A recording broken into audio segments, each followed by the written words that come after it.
आऊज़ु बिल्लाहि मिनश शैतानिर रजीम बिस्मिल्लाहिर रहमानिर रहीम अल्लाहुम्मा सल्लि अला सय्यदना मौलाना मुहम्मदिन व अला आलिहि व सहबिहि व बारिक वसल्लम।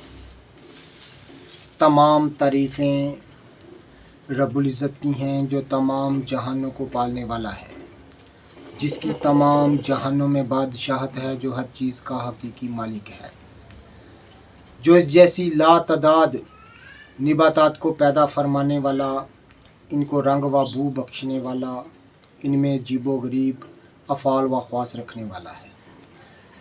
मैं हूँ हकीम आमिर शहज़ाद डस्का पाकिस्तान से। जितने भी मेरे दोस्त अहबाब मेरे यूट्यूब चैनल हकीम आमिर शहज़ाद डस्का पर नए हैं, वो चैनल को सब्सक्राइब ज़रूर किया करें। नाज़रीन किराम, ये निबातात की बड़ी अहम किस्म मैं आपको दिखा रहा हूँ, जिसको बिस्खपरा कहते हैं।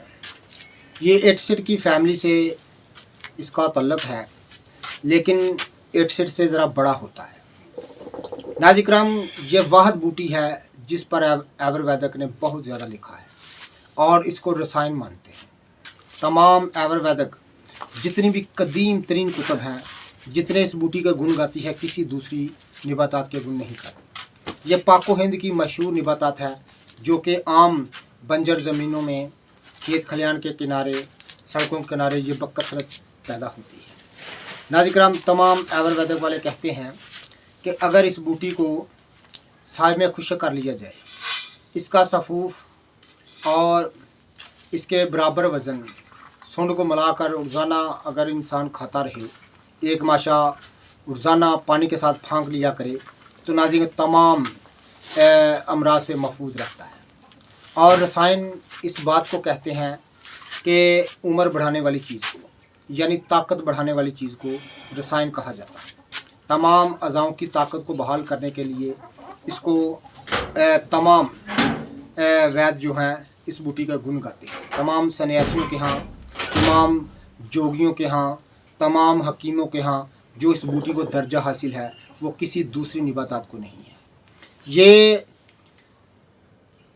बिस्खपरा मैं आपको दिखा रहा हूँ। नाज़रीन किराम, इसकी जड़ जो है, अगर इसकी जड़ को आप जमा कर लें और साए में खुश्क करके उसके बराबर वज़न आप अक्कर करा को शामिल कर लें और रोज़ाना एक माशा सुबह शाम खाते रहें, तो नाज़रीन कभी भी इंसान जो है वो मर्दाना कमज़ोरी का शिकार नहीं होता और उसके मादा मनविया में कोई नक्स नहीं पड़ता। ये तमाम इतनी तारीफ़ें इस बूटी की लिखी गई हैं, जिसे जो कि ज़बान बयान से कासिर है। बहुत ज़्यादा इसकी तारीफ़ें लिखी गई हैं। तो नाज़रीन किराम, ये रब्बुल इज़्ज़त के ज़मीन पर बखेरे हुए ख़जाने हैं, जिसका हमें इल्म नहीं, हमारे पास चाबी नहीं है। हम इनको घास भूस कमा ख्याल करते हैं, क्योंकि हमारे पास इल्म नहीं है। ये नाज़रीन किराम आप देख रहे हैं, हल्का गुलाबी इसको फूल आता है, इस तरह इसका पत्ता होता है, ये आप देख रहे हैं, और हल्का गुलाबी इसको फूल आता है। ये एटसिड की फैमिली से इसका ताल्लुक़ है। तो बहुत सारे अमराज को दूर करने के लिए इसको ख़ास नामवरी हासिल है। तमाम पाको हिंद में तमाम हकीम तमाम इसके गुण गाते हैं, और मैं आपकी खिदमत में बारहा अर्ज़ कर चुका हूँ कि जितना कि आयुर्वेदक में इस बूटी को मुकाम हासिल है, वो किसी दूसरी निबातात को नहीं। जितना इस बूटी पर उन्होंने लिखा है, किसी दूसरी निबातात पर इतना नहीं उन्होंने लिखा। यही वजह है कि इसको रसायन मानते हैं और तमाम अमराज का, बदरी अमराज का इसको हुक्मी इलाज मानते हैं।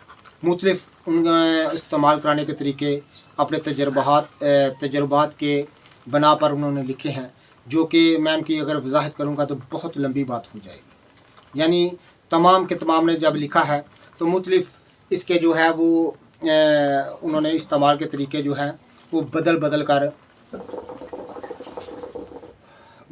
कर इसको जो है वो उन्होंने लिखा है। लेकिन ये तमाम के तमाम मानते हैं कि इस जैसी बूटी जो इसके रब्बुल इज़्ज़त ने जो इसमें फ़ायदे पिन्हा रखे हैं, वो किसी दूसरी निबातात में नहीं रखे।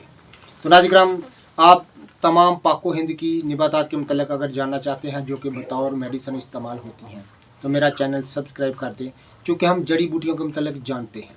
कदीम इलाज मुआलजा کے اصول کو جانتے ہیں۔ جتنے بھی میرے دوست احباب میری ویڈیو کو پذیرائی دیتے ہیں ان کا بہت بہت شکریہ۔ اللہ حافظ۔